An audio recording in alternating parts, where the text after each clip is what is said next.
Hi and welcome. This time around I have a pretty quick video here covering the tools I need to make to use a product I got on eBay recently. So what is the product?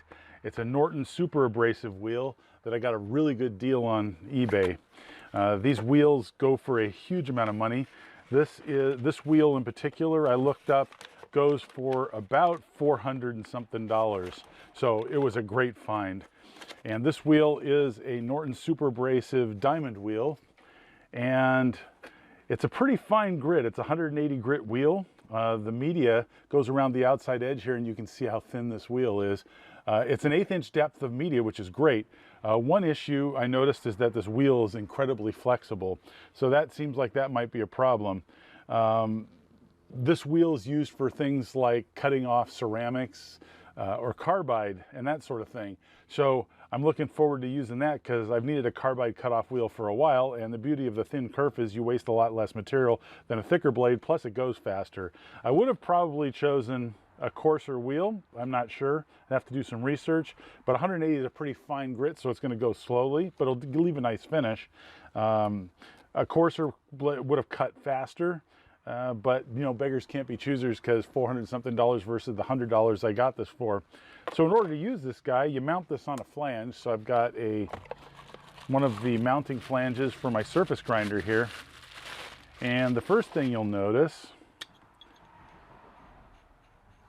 you can always remember the reverse threads on this guy.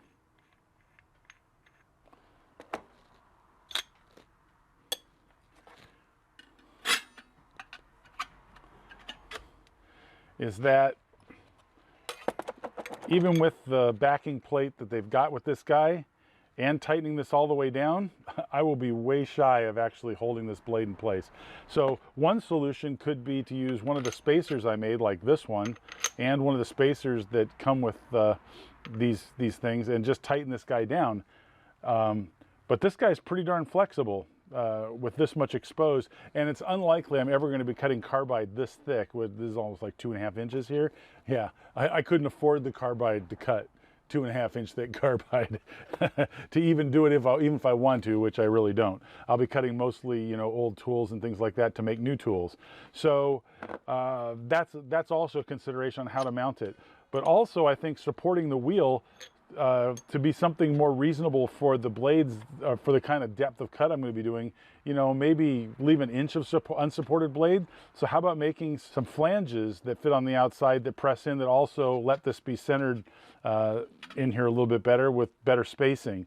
So that is something I'm going to pursue. That's what I'll be making this time. Okay, so now that I know that I want to make some support flanges out of this, what material do I use? And I gave this a fair amount of thought, and I'd love to hear your feedback on it. So I bought this piece of cold rolled here. This is only 4 inch, which will leave like 1.5 inches, because 5 inches would be, you know, a pretty big piece of material. I don't know, I went with 4. 5 might have been better, because I probably will never need more than 1 inch, but I think 4 will give it enough support. If you just look at this over here, that's a pretty decent amount of support. 5 would have been better. I think another inch would have given a 1/2 inch aside, so even 6 inch would have been fine. But in any case, we're going to try and make it out of this. Now the question is, this is a piece of cold rolled and this is a piece of aluminum here. What material do I use? Now there's a lot of good arguments for going either direction. Even choosing a hardenable steel other than cold rolled would have been an interesting choice. Hardening and then grinding the flanges flat, because you want to hold this blade straight, so you want it to be very accurate. However, there's some other considerations. This center spindle flange is already pretty heavy, especially with the spacers. If I make this out of steel, it's going to be even heavier. The advantage is that you can surface grind this to be very flat, and it'll be stronger than one made out of aluminum. However, the aluminum one will be lighter, and there's something to be said about that, because when my surface grinder spindle starts up, it's trying to start all the mass that's attached to the end of it, which already includes this pretty heavy flange and spacers.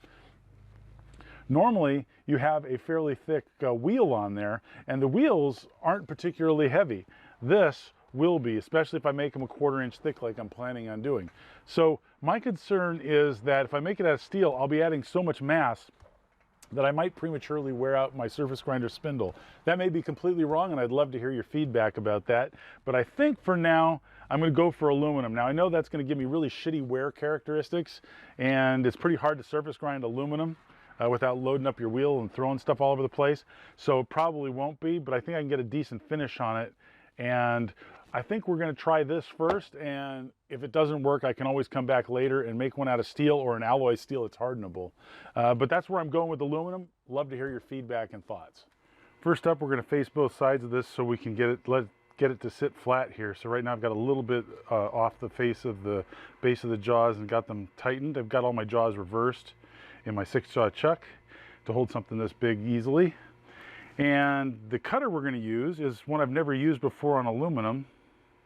It's the one that Tom over Hilltop Machine Works told me about, that I guess Maddie down in Austin told him about, and it works great on hard to surface materials, cut materials. This is not one of them. Aluminum is pretty easy, but it's a positive rake insert and very sharp, so I thought maybe it'll do a good job, because I like to use this as my general facing tool.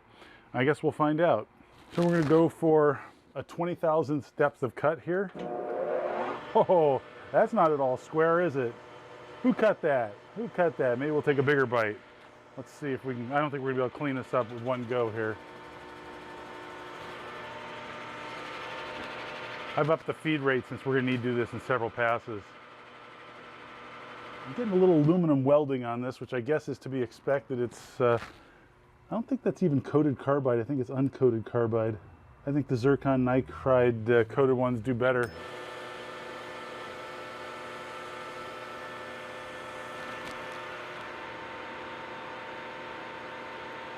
Well, looking at that, it does a pretty good job on aluminum surface finish wise as well. Here's something amusing. So these are my Harbor Freight really inexpensive long reach pliers. You can see how far back these handles go, and they're great for reaching in and grabbing chips. So I was holding them way back here and tapped one of the jaws on the end of this, snapped it clean off. I don't know if you can see this well here. I don't know how out of focus that is, but you can tell it's cast. It just shattered it.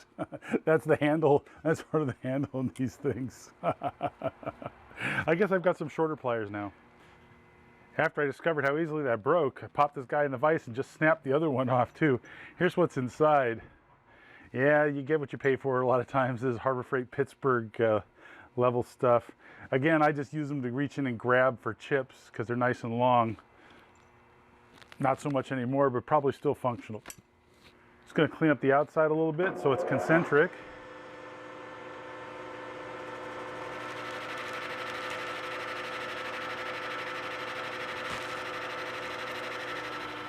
Same cutter in a different holder for the outside. One's left-handed, one's right-handed. Doing a very nice job on aluminum. Now we need to poke a hole down the center of this guy. And it needs to be very accurate, concentric at the outside and nice and flat and to size so that it doesn't wobble around.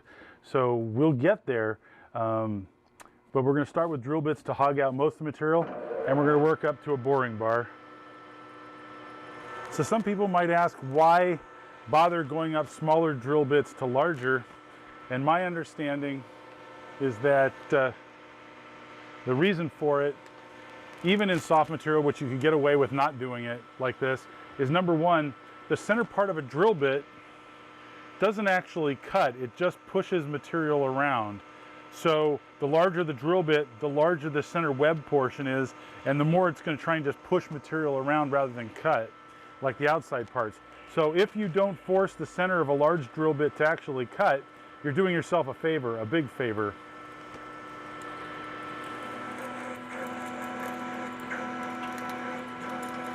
Straight for 1 1/8. We've slowed this guy way down.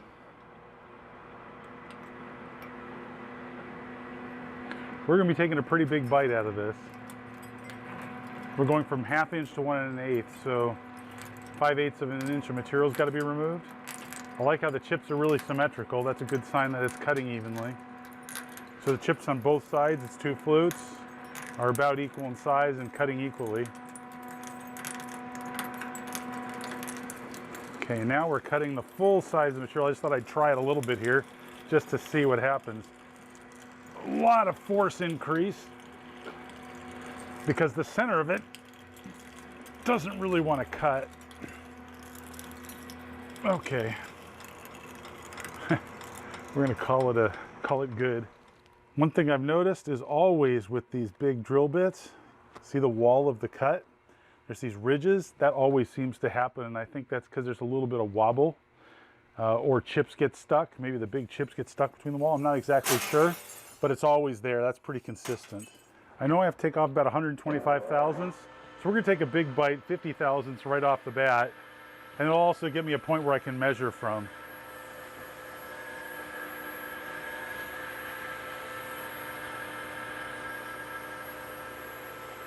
I have about 50 thousandths to come out. I've increased the feed quite a bit so I can get through this.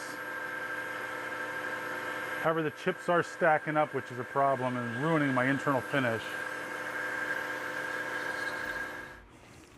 I overshot my mark. I had 50 thousandths, so I took 25 and then 10, and it still went over, and I'm not sure why, but look at that. That's unacceptable. I got to think about if that's going to work for a bushing or not, because that is not good. Normally, everything that goes on these spindles needs to be fairly tight. Either that or I'm going to have to indicate in the spacers so that they're centered. That's just stupid. That was really poor job on my part. So here we are starting our over. We flipped the part around, as you can see here, and we're going to come in from the other side. It was only about 2 thousandths larger than I wanted it, but in my book, a miss is as good as a mile. So this time, we're going to try and do 1/2 inch right off the bat rather than 1/4. That'll probably be fine. This is aluminum. I can get away with a lot. And we'll go from there to the 1 1/8.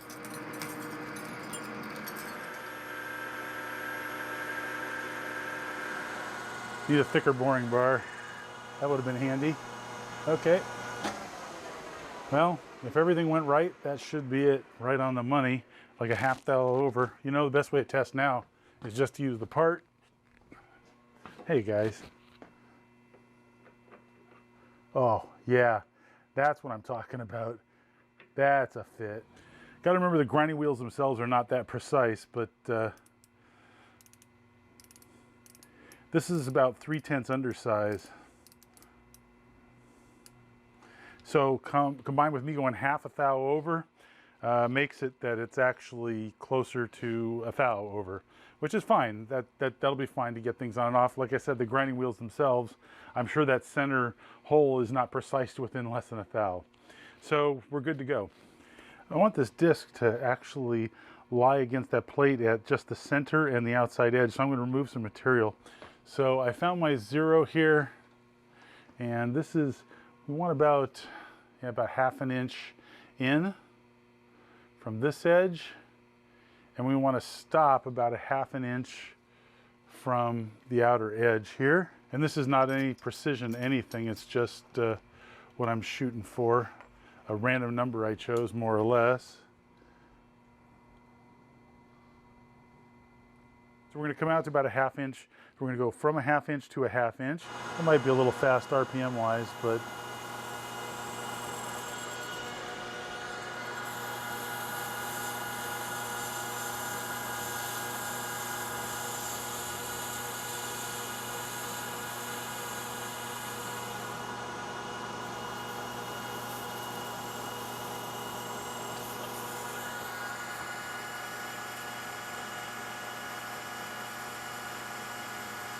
this will give chips some place to go if they get stuck between the diamond wheel and this flange. It's all fun and games till chips get wrapped around the cutter.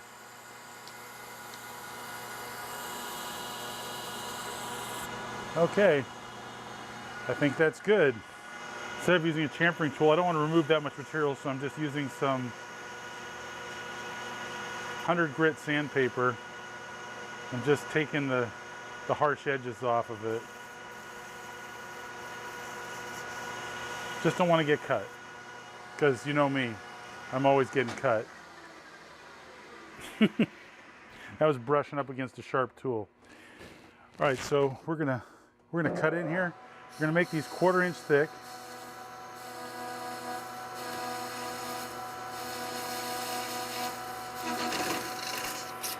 Yeah, Without lube, these things tend to be problematic. I could slow it down.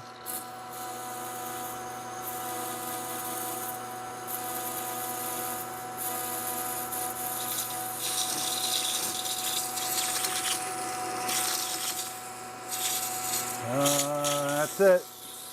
Couldn't get there from here. So let's see if my other parting tool will work. I have my doubts. This Kennametal is pretty fantastic. It's kind of delicate. These guys, I've broken so many of them.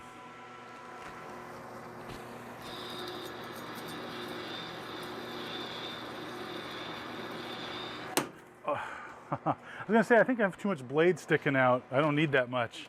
And there you go, threw up a burr and snapped it right off. That's really common. That was the last solid blade tool I had. This is a carbide insert based one from Shars that I think it's from Shars. I evaluated this one a long time ago and it worked pretty well. Hopefully I won't break this one off too, because that kind of sucked. I think I'm gonna speed this up though. I think this probably is a better job for the bandsaw.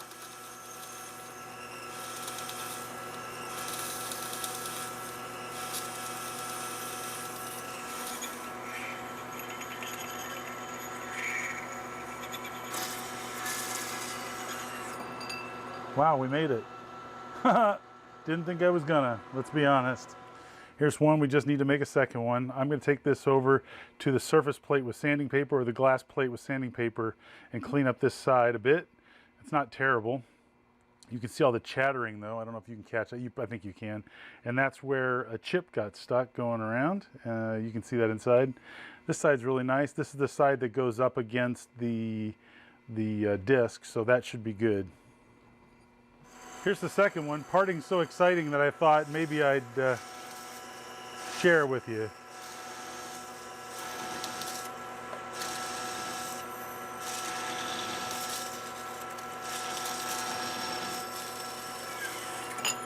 And we're there. Wow, that was significantly easier. Didn't have to break a blade. Okay, so I sanded these guys flat on a glass plate with sanding paper on the glass plate. They don't have to be perfect. This one is purposely because the flange only grabs in the middle anyways. So I didn't need to have the whole material. I relieved that one. I should have relieved this one. I didn't think of it when I was doing it. So this guy, I guess I'll put this one against the larger piece. That guy could go in there like that. This blade can go backwards in here like this, so the direction is this way. My surface grinder rotates this way, so in order for that to be right, this will have to be in. That's a good fit. Yep. And there is that. It looks like I could have done 5 inches very easily, because this still has a fair amount of flex to it. 5 inches probably would have been better, so I'll probably remake these anyways. But this was a good first attempt. One thing I wanted to see the difference between here would be put this guy on here like this, drop the flanges that come with it on there.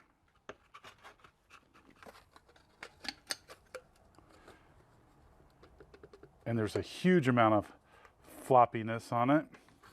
Yeah, I think I definitely want 5, maybe 6 inch, because this is a 7-inch diameter. I think 7-inch, 8-inch diameter. So maybe want a 7-inch diameter. Not give a 1/2 inch aside. Yeah, 8-inch or maybe even 7-inch. This is probably not enough, but it's my first go at it. So we'll see if we can use it. Hopefully I won't do something stupid like break it. This is a dry cutting wheel. They have some that require coolant when you're going, and this is going to require a spacer on it as well, like so. And can snug this guy down. So I got to remember to tighten this when I get over there, but I'm going to say for sure this is too small. I mean, it's basically only an inch more, 1.25 inches more than the one that came, the flanges that come with it. I think you want something out to here for a wheel this thin, because most of the stuff you're cutting is not going to be very thick. However, if I don't have a lot of in-feed force, then it might be okay, but yeah, there's still too much flex there. Let's take it over to the surface grinder and see if it'll cut. All right, we're gonna lock this guy up in here.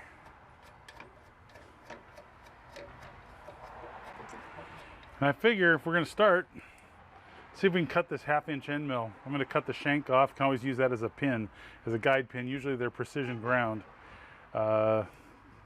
This cutter, like I said, works dry, so I shouldn't need to use coolant. It says that on the box, on the parameter for the type wheel it is. So we're just going to try it and see how it works out. Once you see that I'm going to be wearing a mask with this, I'm doing this dry, so it creates a lot more dust. And cobalt, which is the binder for a lot of carbide, is toxic.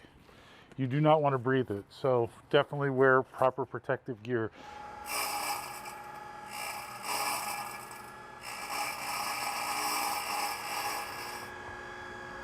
All right, I hope you can see that a little better. I don't know if you're supposed to make passes with this kind of saw.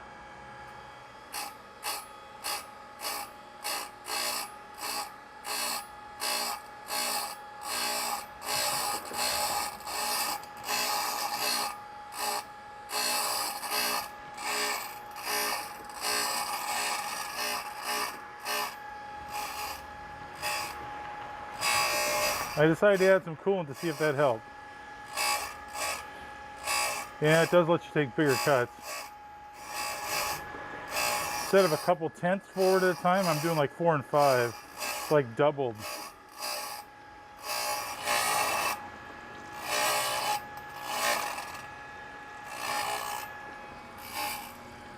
Oh, it broke off.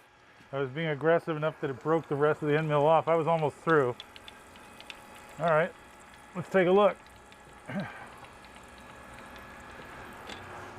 little bit aggressive on my cuts there. All right, so here's the final result. It broke off before it was all the way through.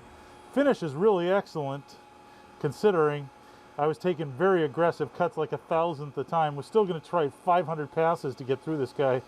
If I did lighter ones, it'd probably be a better finish, and it probably wouldn't have snapped because there's enough vibration that probably caused snap. Also, larger flanges, supporting flanges, would be a better idea, like 7-inch. So we'll look into that. That's a pretty big piece of material to cut, but we'll try that. Parting that off will be virtually impossible. We'll definitely have to bandsaw that one off.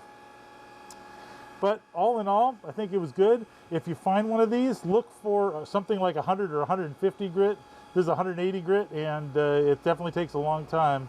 So finish versus time spent. Thanks for watching. Hope you find it useful. Hope to see you next time.